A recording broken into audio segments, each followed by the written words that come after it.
கிறிஸ்துக்குள் அன்பான தேவனுடைய பிள்ளைகளே, ஆண்டவரும் உலக ரட்சகருமாகிய இயேசு கிறிஸ்துவின் நாமத்தினாலே இருதயத்தின் ஆழத்திலிருந்து உங்களுக்கு நல்வாழ்த்துக்கள்.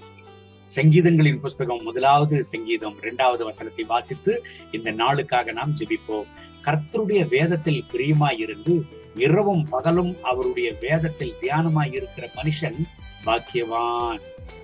தேவனுடைய பிள்ளைகளை, ஆண்டவருடைய வேத வசனத்தின் வல்லமையை இந்த வசனம் விளக்குகிறது.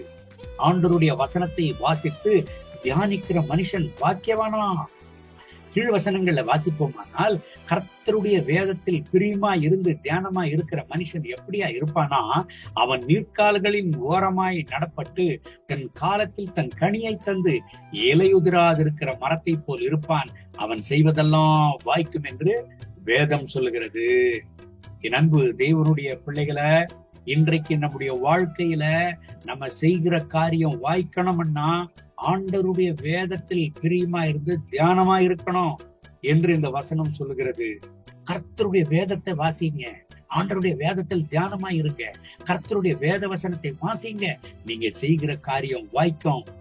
நீங்க செய்கிற காரியம் வாய்க்கணும்னா, உங்க வாழ்க்கையில ஒரு பெரிய சக்சஸ்ஃபுல்லா நீங்க மாறணும்னா கர்த்தருடைய வேத வசனத்தை வாசிக்கணும், தியானிக்கணும், பிரியமா இருக்கணும் என்று சங்கீதம் 1வது சங்கீதம் நமக்கு சொல்லிக் கொடுக்கிறது. என் அன்பு தேவனுடைய பிள்ளைகளை, உங்க தோல்வியெல்லாம் ஜெயமா மாறும், உங்க தோல்விகள் எல்லாம் ஜெயமா மாறும். உங்க வாழ்க்கையில ஆசீர்வாதமா நீங்க இருப்பீங்கன்னு அந்த வசனங்கள் சொல்லுகிறது. கர்த்தருடைய வார்த்தைகள் நம்முடைய வாழ்க்கையை மாற்றுமா? ஆமென். அன்பு தேவனுடைய பிள்ளைகளை, ஆண்டவருடைய வேத வசனம் சாதாரணமானதல்ல. நம்முடைய வாழ்க்கையை மாற்றி அமைக்கக்கூடியது, நம்முடைய வாழ்க்கையில வெற்றியை வழங்கக்கூடியது, நம்முடைய வாழ்க்கையை வளம் பெறச் செய்யக்கூடியது, நம்முடைய வாழ்க்கையை ஆசீர்வதிக்கக்கூடியது. இந்த கர்த்தருடைய வசனத்தின்படி கர்த்தர் உங்களை ஆசீர்வதிப்பாராக. வேத வசனத்தை வாசிங்க, தியானிங்க, பிரியமா இருங்க. வேத வசனத்தை வாசிக்காம எந்த இடத்திற்கும் நீங்க செல்லாதீங்க. உங்க வாழ்க்கையில நீங்க ஆசீர்வாதமா இருப்பீங்க. கண்களை மூடி ஜெபம் பண்ணுவோமா? அன்பின் ஆண்டவரே, இந்த கால வேளையில் என்னோடு சேர்ந்து ஜெபித்துக் கொண்டிருக்கிறேன் என் அன்பு தேவனுடைய பிள்ளைகளுக்காக ஜெபிக்கிறேன். இவர்களை ஆசீர்வதிங்க. இவங்க வாழ்க்கையில தகப்பனே, உங்களுடைய வேத வசனத்தை வாசிக்கட்டும். ஒவ்வொரு நாளும் இவர்கள் தியானிக்கட்டும், அதில் பிரியமா இருக்கட்டும். தகப்பனே, இவங்க தோல்விகள் எல்லாம் ஜெயமா மாற்றுங்க. சங்கீதம் 1வது சங்கீதம் 3வது வசனம் சொல்லுகிறதே, அவன் செய்வதெல்லாம் வாய்க்கும் என்று. ஆமாண்டவரே, இவங்க தோல்விகள் எல்லாம் ஜெயமாக மாற்றும், இவங்க அபஜயங்கள் எல்லாம் ஜெயமாக மாற்றும். இவர்களுடைய வாழ்க்கையில உம்முடைய ஆசீர்வாதங்களை கட்டளையிடும்.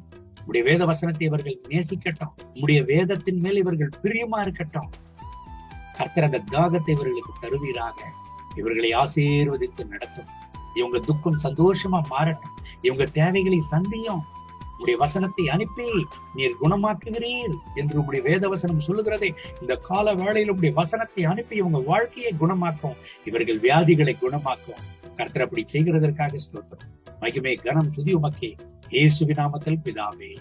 ஆமென், ஆமென்.